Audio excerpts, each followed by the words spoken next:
I now give the floor to the representative of Russian Federation. Thank you, President. There was a time when Europe, for many of us, was associated with the Renaissance, the Enlightenment, cutting-edge philosophy, culture, and science. Yet today, all of that, unfortunately, has gone, and it's gone for good. Voltaire, Rousseau, Kant, and other leading philosophers have been replaced with the von der Leyens, the Callises, and the Johnsons, as well as other small-time blinkered Russophobes, thanks to their efforts, the primitive hatred for our country, and an attempt to portray Russia as the main threat to pan-European security, is, before our very eyes, becoming the only ideology of European states. They're trying their utmost to make the next generation forget the bitter experience of predecessors of today's Euro-integrators. For instance, the experience of Napoleon and Hitler, who suffered defeat at our country's hands, for which Europe paid a lengthy and painful price. Any events are immediately interpreted through an anti-Russian prism. The very idea that war with Russia is unavoidable is being frantically pounded into the heads of the European populace. Russia is being branded all sorts of things, portrayed as an enemy, not even going to the trouble in principle of using facts or evidence. When these assertions turn out to be false, no one even thinks about apologizing for spreading such blatant lies. Today, we will have an excellent opportunity to see this for ourselves, given that in the room we have a lot of European extras. These extras will, as per usual, will be letting their imaginations run wild regarding the threat from Russia. This paranoia has reached never-before-seen heights. Just last week, we were compelled to listen in this chamber to groundless accusations about supposedly Russian UAVs entering Polish airspace. Not a single piece of evidence that these drones were of Russian provenance has been provided to date. It's telling that just a few days later, we heard that the incident involving damage to the roof of a residential house in Lublin province, which was a key component of this anti-Russia campaign, in reality was the result of a missile erroneously being dropped from a Polish fighter jet. The Polish Prime Minister, Tusk, today recognized that not a single drone that was found contained explosives. Not a single one posed a threat to civilians. For the Polish opposition, it clearly said this is a blatant provocation, the aim being to pull Poland into war. President, we take very seriously allegations against our armed forces. We always try to get the facts, which should allow us to understand what actually happened. This is why, in trying to get to the bottom of the situation, we immediately proposed for the Polish side to engage in bilateral consultations with us. Yet we didn't get a sensible reaction from Warsaw. This attests to only one thing. Neither Warsaw nor Brussels want the truth. All they need is a pretext for a new wave of the Russophobia campaign they're engaged in. It's very difficult to comment. Our European neighbors are inculpating themselves so obviously. Anyone of sound mind, anyone who is familiar with elementary logic would never say such a situation is normal. But yet, if on every screen, in every social media outlet, on every page, you're being told that Russia is your only enemy, then you might start believing anything and everything. The facts, the evidence here are superfluous. Today, we're compelled to be here to watch part 2 of this spectacle entitled Blame Russia for Everything. Our neighbors have now imagined that Russia is at fault for an incursion into Estonian airspace. As always, there is no proof except the Russophobic hysteria coming from Tallinn, which our Estonian colleague will wax lyrical about a little bit later. As for the facts prove that on the 19th of September, 3 Russian MiG-31 fighter jets conducted a planned flight from Karelia to an airbase in Kaliningrad Oblast, carried out in strict accordance with international airspace use rules. The Russian aircrafts did not stray from the agreed route, nor did they cross into Estonian airspace. Their trajectory, their flight was over the neutral waters of the Baltic Sea, over 3 kilometers from the island of Vindlo. Flight recorded data confirm this. If Estonia wanted to, it could have checked this itself. But Tallinn is not pursuing such an objective. Their goal is different, going against common sense and the facts to foment hysteria and accuse Russia of provocations. Thus, NATO representatives rushed to call what happened reckless behavior. And the head of European diplomacy, who also happens to be Estonian, called for a firm stance in support of the Baltic states. To be perfectly frank, our European colleagues deserve our sympathies. After all, the project they'd been building on our borders for years, the anti-Russia project, and this is what Ukraine was actually turned into after 2014, this project is coming apart at the seams, discrediting itself. Ukraine became the Zelensky concentration camp long ago. It's not sparing its people. They're dying by the thousands every day in a senseless meat grinder in the name of Western geopolitical interests. The Zelensky regime has turned its country into a symbol of corruption, outright theft, violations of human rights, the freedom of religion and the freedom of speech. In European capitals, despite all of this, they continue to laud so-called Ukrainian achievements, giving money and weapons to the Kiev regime, although they're clearly increasingly ashamed of their own puppets. However, they can't understand how to disentangle themselves from this fix. As a result, not-so-creative Euro bureaucrats have found nothing better to do than to whip up anti-Russian hysteria in the hope that European voters won't notice. This is a strange strategy, and without a doubt, it will achieve the opposite of what it intends to do. What will they accuse Russia of next? After all, they're not bothering to check the evidence nor the logical rationale for our actions.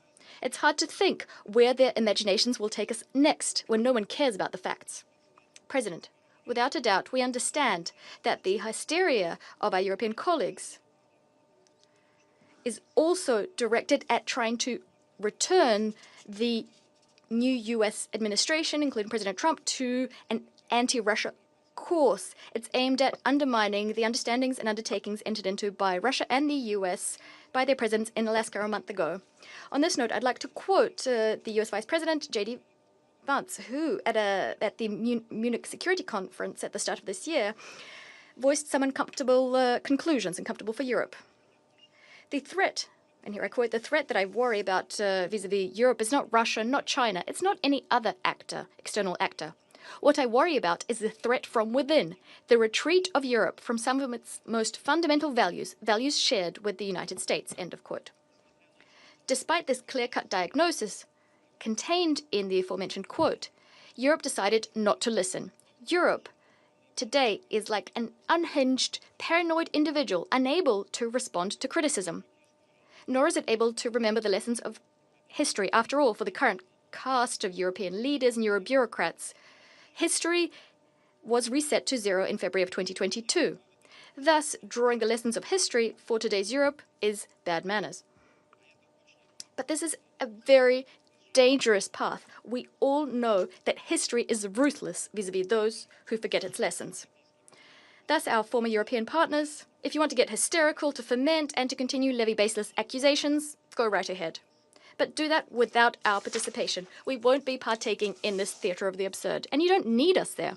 When you decide that you want to engage in a serious discussion about European security, about the fate of our common continent, about how to make this continent prosperous and secure for everybody, we'll be ready. You know where to find us. I thank you. I thank the representative of Russian Federation for the statement. I now give the floor to the representative of Panama. Gracias, señor. Thank you, Mr. President. We are grateful for the detailed presentation of Undersecretary General Jenča, providing us with a more complete picture of the events that took place in Estonia on Friday, the 19th of September. And we'd also like to welcome the ministers distinguishing us today with their presence at this meeting. Just a week ago, this council met to consider with concern the incursion of Russian drones into Polish airspace. Today, once again, we find ourselves addressing similar events, this time concerning the incursion of Russian combat aircraft into Estonian airspace. These incidents, so close together in time and of such threatening nature, illustrate a pattern of actions that could undermine regional stability, and they are a cause of concern for us all. Panama rejects any act of intimidation of one state against another. The violation of Estonian airspace cannot be seen as an isolated event, but rather as an act that threatens international peace and security, the very pillars upon which this Council rests. President, the world is going through particularly turbulent times, where the proliferation of conflicts in all regions is directly and disproportionately affecting the civilian population and global stability. The accumulation of these intimidating incidents does not contribute in any way to peace or international stability. On the contrary, these events erode trust among states and create a climate of heightened tension and vulnerability for collective security, a situation that the world can no longer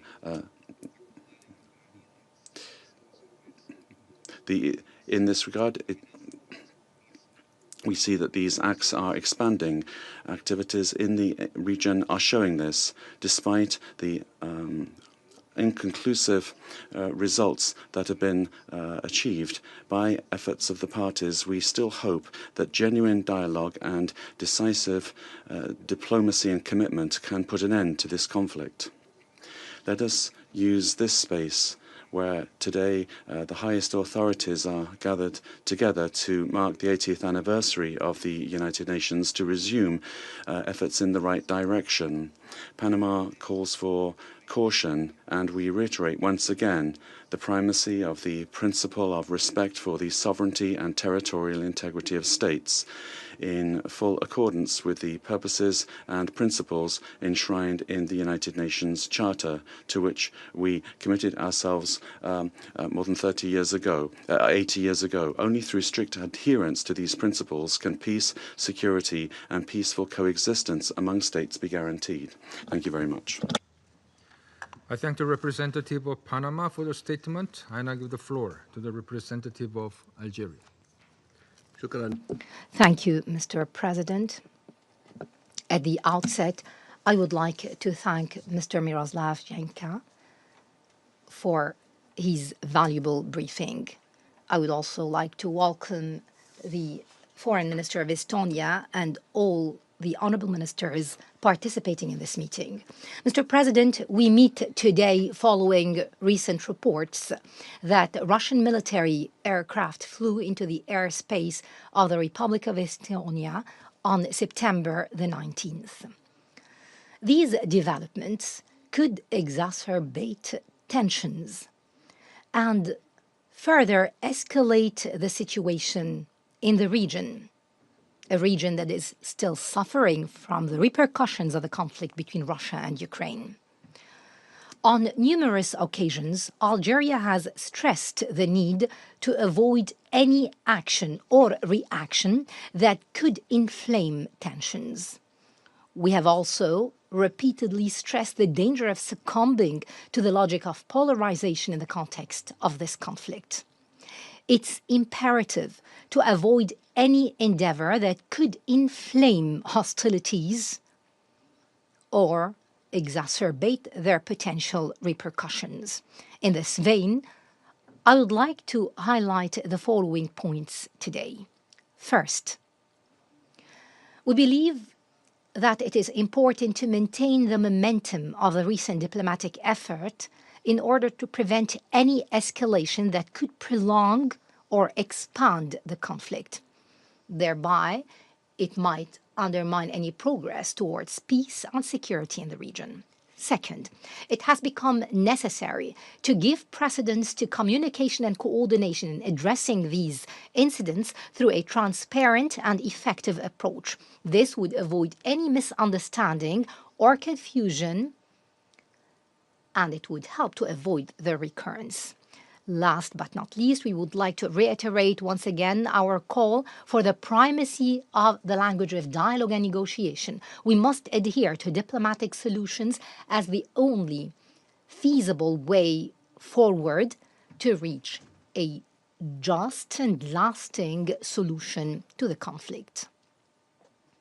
In conclusion, Algeria remains convinced that the realization of peace and security in Ukraine and through it in the region as a whole can only be achieved through the intensification of diplomatic efforts aimed at finding a final solution to this conflict. This should be based on the principles and purposes of the United Nations Charter, taking into account the legitimate security concerns of both parties. My country also reiterates its commitment to support any effort that would contribute to the maintenance of international peace and security in the region. Thank you. I thank the representative of Algeria for the statement. I now give the floor to the representative of Guyana.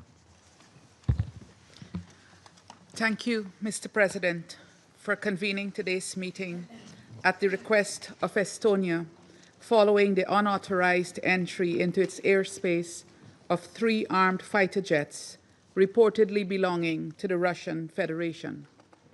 I also thank ASG for his briefing and welcome the participation of the Minister of Foreign Affairs of Estonia and other ministers and high-level officials in this meeting.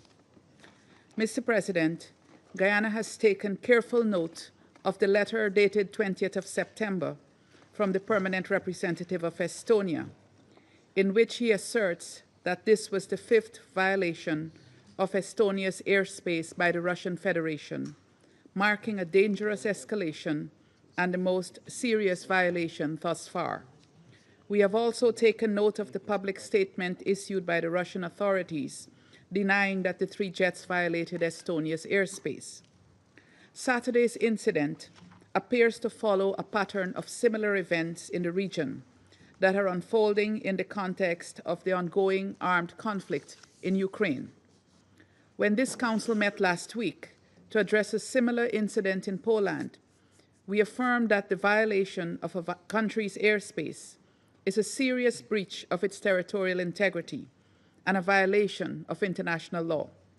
We also agreed on the need for de-escalation and for the states involved to establish the facts and act responsibly to avoid any further escalation of an already dangerous situation. Today, as we confront another allegation of incursion by the Russian Federation, I would like to stress the following 2 points.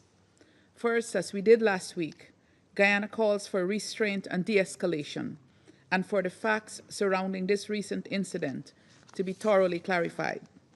Given that there have been similar incidents in the recent past, it is reasonable to assume that they will continue to occur unless appropriately addressed.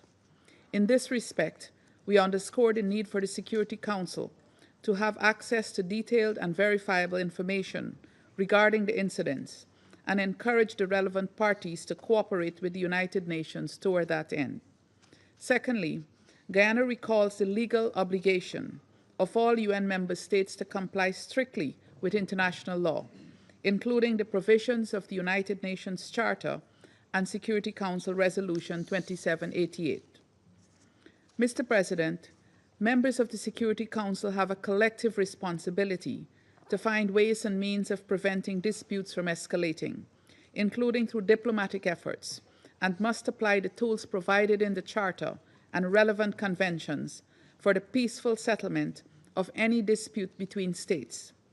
On the broader question of the ongoing armed conflict between Russia and Ukraine, we reiterate our demand for an immediate and peaceful end to the war and for the full implementation of Security Council Resolution 2774. Any expansion of this conflict will have dire consequences for innocent civilians in the region and for the world at large. This must be avoided at all costs. In closing, Mr. President, I once again urge the Russian Federation to cooperate with the affected states as well as the United Nations in providing the necessary information and finding a peaceful path forward. I thank you. I thank the representative of Guyana for the statement, and I give the floor to the representative of Sierra Leone. Thank you, Mr. President. I also thank ASGNK for his briefing.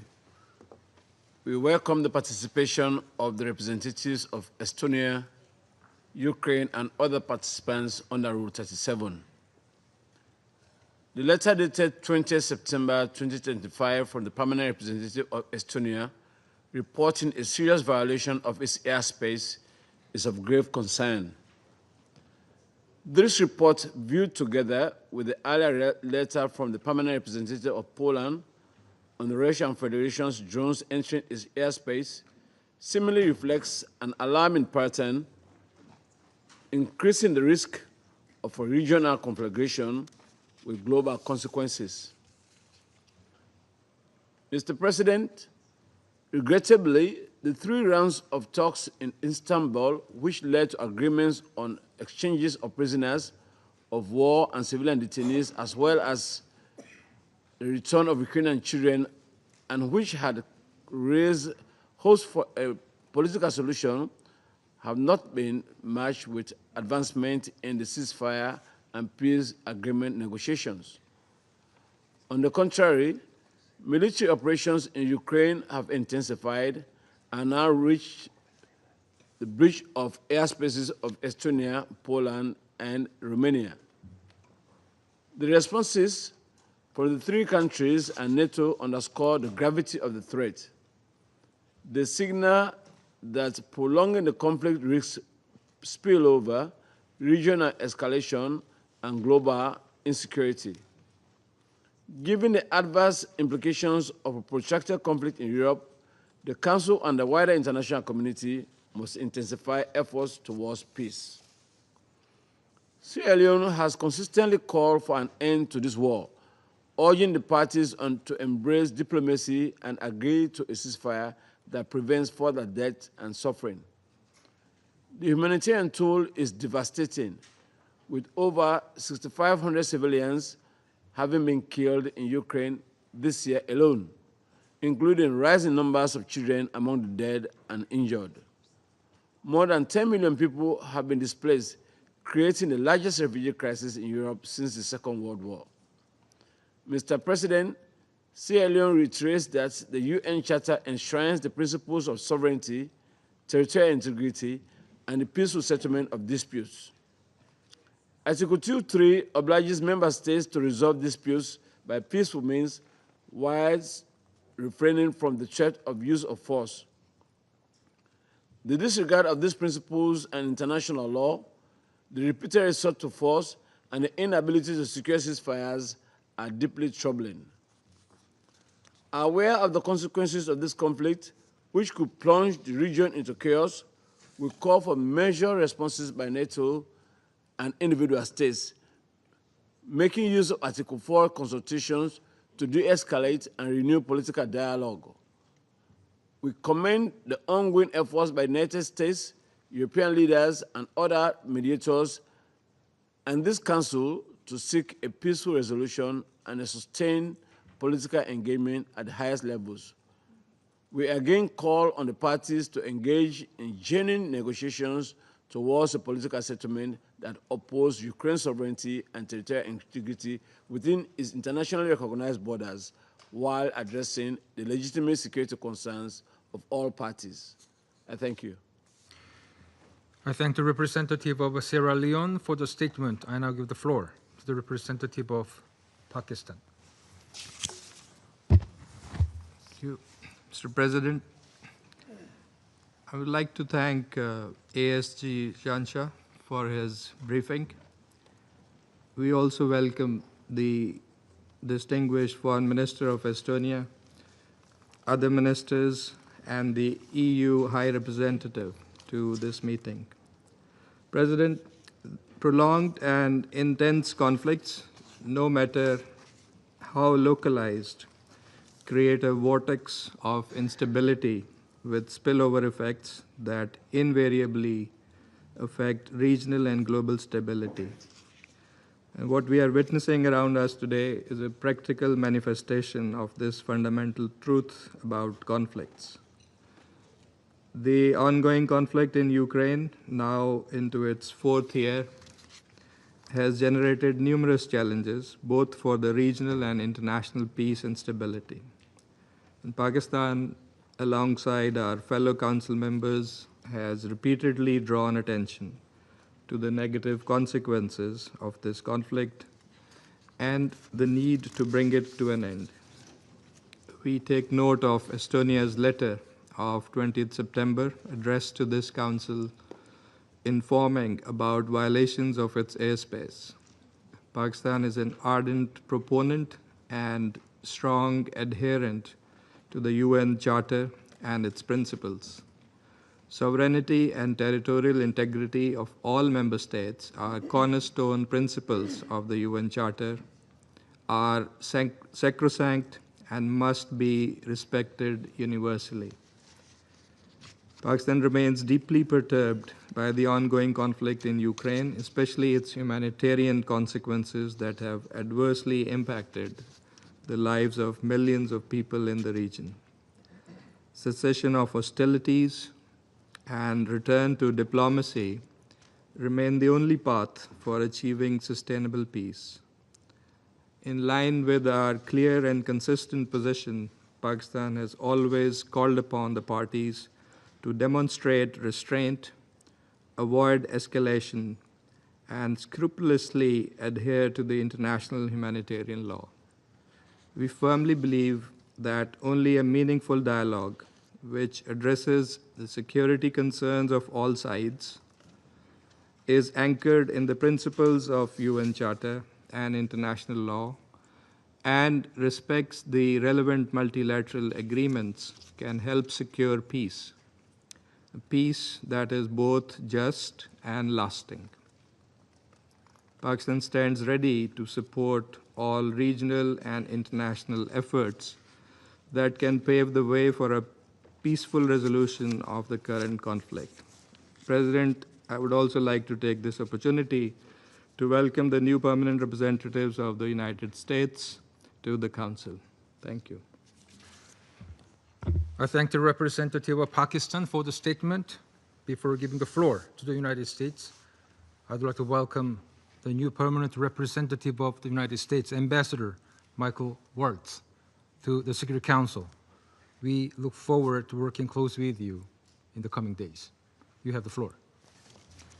Well, thank you, Mr. President, and it's very good to be with you and this esteemed body for the first time.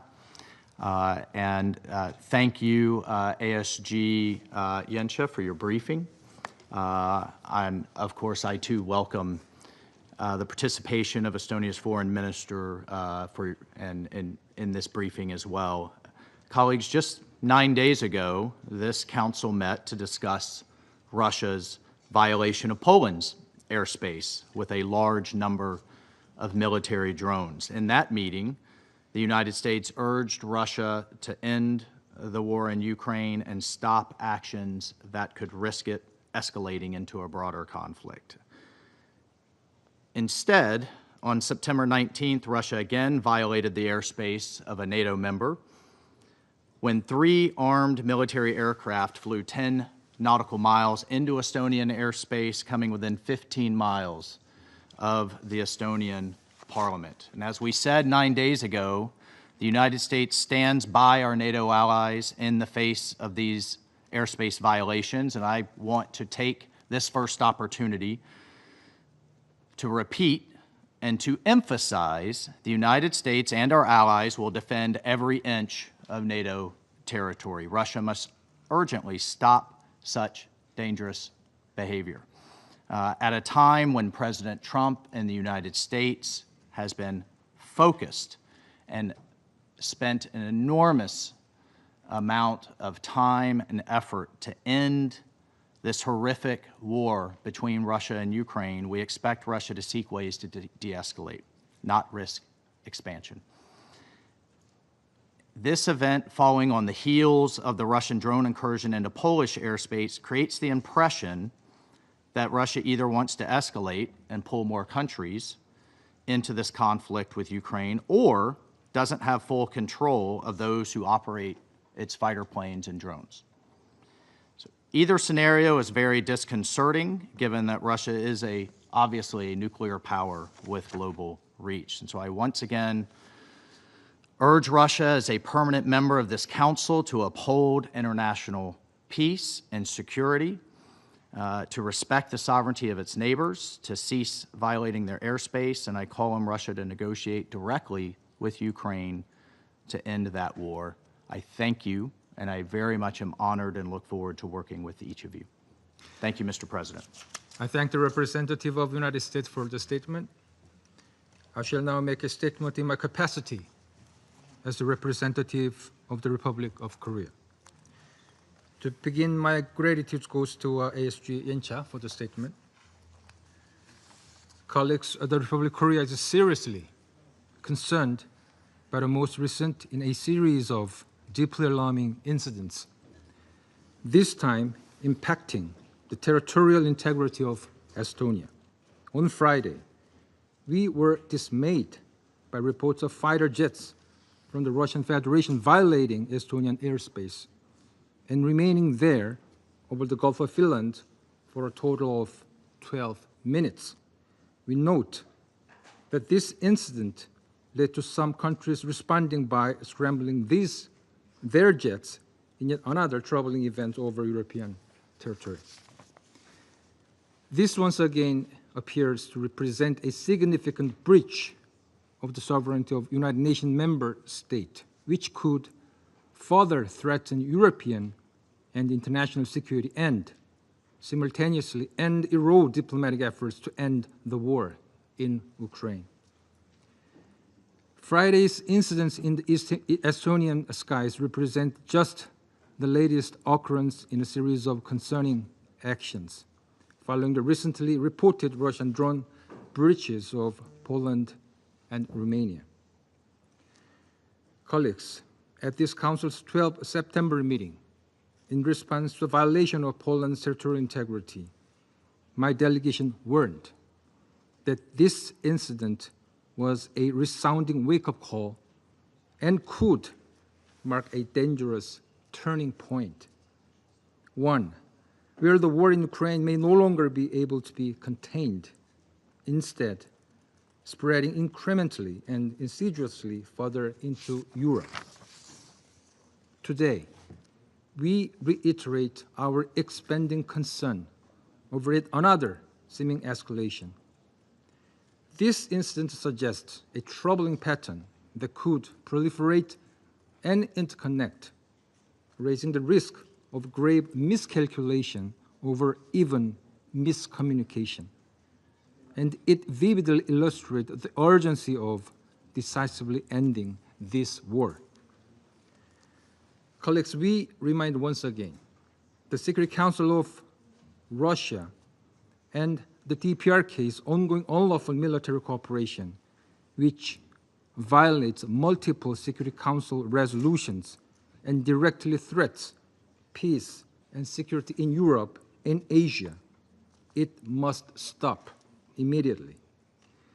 In conclusion, alongside the international community, the Republic of Korea continues to support diplomatic efforts to bring about lasting peace in this region. And I resume my functions as President of the Council. I now give the floor to His Excellency Mr. Margus Tsarkuna, Minister for Foreign Affairs of Estonia. Your Excellencies, thank you, President. Please allow me to thank the Presidency for convening the Security Council meeting at such a short notice. And I also would like to thank ASG Yencha for his valuable briefing. Ladies and gentlemen, what brings us here today is alarming. On 19 September 2025, 3 armed Russian MiG-31 fighter jets deliberately entered Estonian airspace in violation of our territorial integrity. They remained in our skies for 12 minutes, penetrating up to 10 kilometers deep and covering nearly 100 kilometers inside our sovereign territory. These are the hard facts based on solid evidence, whatever Russia is claiming. And let me show you the screenshot from our most modern radar screenshot. So you can see here as well, the red line is a violation of Estonian territory and sovereignty. You can see it very clearly. This is a fact. This is not something else. So here you can say, you can also see the radar screenshot where Russia fighter jets entered, where they were, and how they went out. They were warned already before. There was a very clear communication on all different channels as well, visibly. And there was no response, and just Russian fighter jets, they continued the violation of Estonian and also NATO airspace for 12 minutes, 100 kilometers. And this is a lot. And these are the hard evidences for that. Also, there are pictures of these fighter jets, and it is very clear that these fighter jets, they carried as well missiles. All of them, they carried missiles, and they were combat-ready planes. And you can see from here as well, Russian representatives, that these are the photos which really were taken during this heavy violation of NATO and Estonian airspace. So what I want to say, that violation is crystal clear, and Russia is lying again, as it has been lied before several times. We remember the occupation of Georgia, 2008, 2014, Crimea, 2022, aggression against Ukraine started. So please don't lie again. Hard evidence is here. So it is a dangerous escalation. It was a fourth violation of Estonia's airspace by Russia this year alone. By this one was deeper, longer, with 3 armed aircraft simultaneously and just minutes flight time away from Tallinn, our capital. I want to recall that member states' sovereignty and territorial integrity on land, at sea, and in the air must be respected at all times. So this was yet another reckless and flagrant violation of the United Nations Charter and of international law by our neighbor. We are here today because this violation of our sovereignty and threat of use of force concerns not only Estonia, but the entire international community. The 19th September incursion was not an isolated act, but part of a broader pattern of Russian provocations against its neighbors, while the permanent member of the Security Council continues its full-scale war of aggression against Ukraine. On 9th of September, Russia presently violated Poland's borders by sending 19 drones into Poland's airspace. On 13th of September, a Russian attack drone flew for almost an hour over Romanian territory. Russian drones have been also found in Latvia and Lithuania, our neighboring countries. Russia's dangerous behavior cannot be tolerated. To do so would seriously undermine not only the United Nations Charter and the international law, but would set very dangerous precedent, encouraging further aggression, fueling regional and global tensions, and ultimately endangering global peace and security.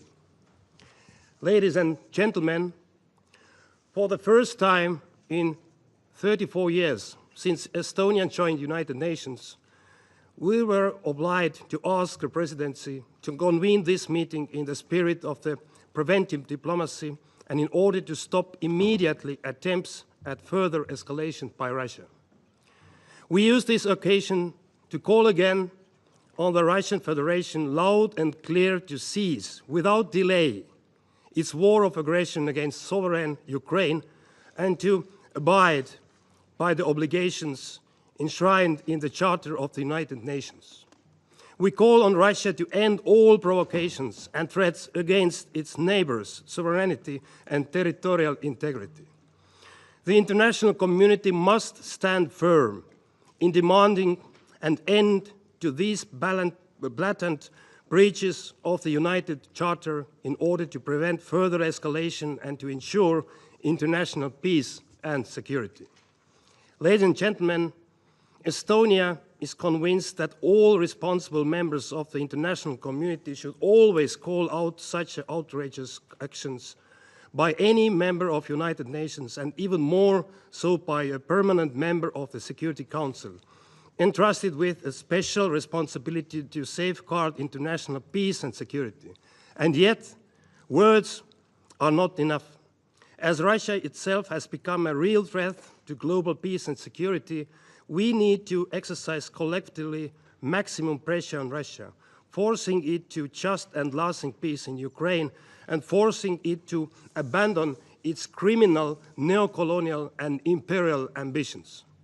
Together we can hold Russia accountable for its crime of aggression against Ukraine, for the war crimes and crimes against humanity it has committed since 2014, and for its ongoing violations of international treaties and agreements it has pledged to uphold. Impunity, appeasement and further concessions would only embolden Putin and would lead to new crimes. We can succeed only if acting decisively together in defense of the United Nations Charter and the international law. Finally, let me assure that the members of the Security Council and wider audience that Russia's threats and provocations are not going to weaken our resolve to support Ukraine in its defense against the Russian aggression. Just and lasting peace in Ukraine will strengthen the multilateral system based on international law, with the United Nations and its Charter at the core, as well as international peace and security across the globe. Thank you, President. I thank His Excellency Mr. Tsakna for the statement. I now give the floor to Her Excellency Ms. Kaja Kallas, High Representative of the European Union for Foreign Affairs and Security Policy and Vice President of the European Commission. Thank you, Mr. President, Excellencies. The United Nations was founded on a set of shared values and principles, foremost the pursuit of peace and security. Although these values are being